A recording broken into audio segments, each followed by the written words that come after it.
Hello guys, welcome to a brand new video on Tutorials Point. In today's video, I'm going to be teaching you some easy steps on how you can log into your AOL account.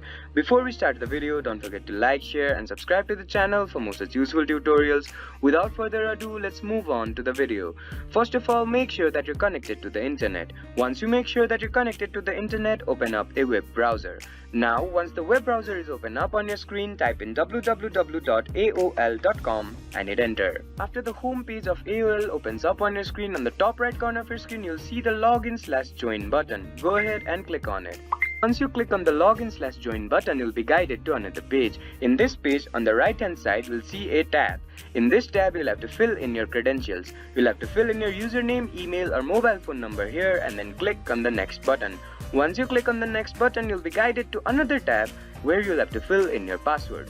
Once you fill in your password and then click on the sign in button, you'll be automatically logged into your AOL account. You can also log into your AOL account using a Google or a Yahoo Mail. I hope this video helped you to log into your AOL account. Don't forget to like, share and subscribe to the channel for more such useful tutorials. Thank you for watching.